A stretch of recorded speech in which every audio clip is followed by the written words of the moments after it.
So, quoting, quote, "So in the open environment of Shinobi Rises, with a modular narrative structure, where does the real challenge come from? What is it that the player is trying to achieve, and who stands in his way?" End quote. Okay. The real challenge is the real-life player's emotional ignorance. I'm going to keep repeating that. What's standing in your way is your real-life emotional ignorance. And all these real-life things are obviously, abstracted onto the screen. Various beasts and things you might fight, and various challenges, and maybe you feel like going somewhere and it's hard to get there, and maybe, thousands of different things. But, it's not discrete. It's not get to the top of this one mountain. Like, go explore that mountain if you feel like it. And if you do feel like it, then that tells us something about you. You feel like exploring this mountain. And depending on the quality of the mountain, that tells us what you feel like exploring. It's a hard thing to figure out. Like, what if there's an evil thing on the top of this mountain, right? Does that mean you're an evil person, and you're like evil thing? Or does that mean you see an evil and you want to go do something about it? Hard to say, but you can't figure these things out. For one thing, by determining whether, you bow to the evil guy once you get there, or whether you stab him in the back. This is why this thing has to be, it has to be learning. It has to improve itself as it goes, essentially. Kind of. And it was having the online component, interacting with other people, that was meant to enhance that self-learning thing, get the whole crowd in on this. Not that you communicate with 1,000 people at once, but, various people affecting various people, which in turn affects the system, which in turn affects various people, which in turn affects evolving system, So you talk about if the player is good, then the antagonist might be evil, whether it be swarms of zombies or a single devil 100 feet high. And the idea of the antagonist was constructed according to you, or the antagonist, the antagonist and protagonist were mirror images of each other.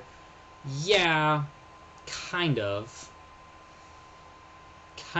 You say, okay, perhaps if the player pulls the wings off the butterfly, and the narrative packet triggers a behavioral packet that relates to the antagonist, perhaps an extra zombie is added to the swarm. Kind of, but that's so simplistic. That's so legalistic. It's like, okay, you did X, Y, and Z bad things, and now, we multiply the number of bad guys by X times Y times Z. And then it just feels like the game is preaching to you. It's hard to describe. But it should be something kind of natural. Something that doesn't seem like that. Particularly, if you pull off the wings of the butterfly because you're just being cruel, then you should only be able to solve that problem, this is vaguer than it sounds, by being kind, right? So you be cruel to innocent little things, and that might cause certain problems for you in certain ways you hardly even notice. It's not like, Mothra, oh crap, I guess I shouldn't do that. It's like, and you do these things, and generally it builds up, and generally the game gets a sense of who you are, and generally stuff starts happening. And as you explore the reasons behind it, you look at these spirits and the way that these strange mystical elements connect to each other. Eventually you start realizing, oh my gosh, it's because I keep killing innocent things, and I haven't repented for that, and I haven't made up, and you start to get an idea of it. The particular evils caused by cruelty, which should only be solved by kindness, right?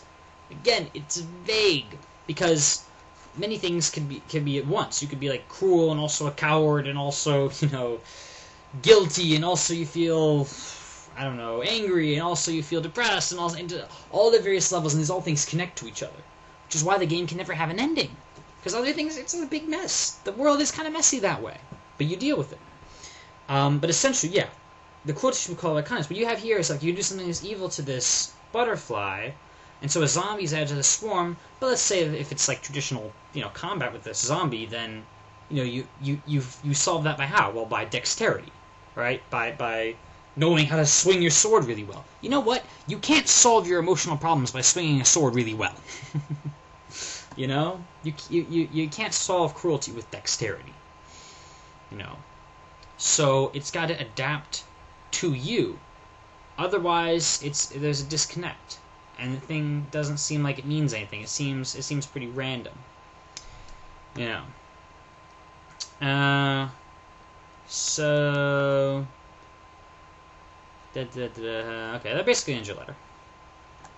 But you see what I'm saying?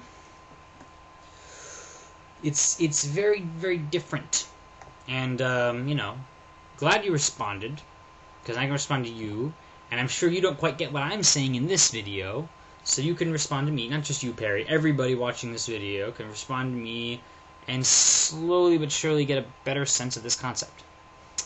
In the meantime, thanks for watching. See you later.